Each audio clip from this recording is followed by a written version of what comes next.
Hello everyone, good morning. সকাল সকাল আরেকটা বই পড়ছি। বইটাও পড়েছি আমি, এটাও পড়া শেষ। আমাদের দেশের বিখ্যাত লেখক আনিসুল হক, ওনার লেখা মা।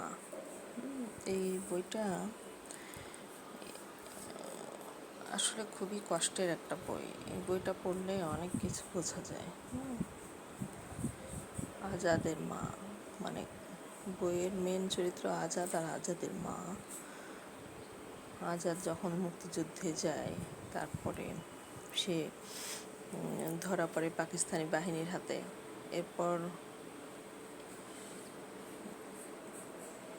এরপর সে মায়ের সঙ্গে দেখা হয় একদিন।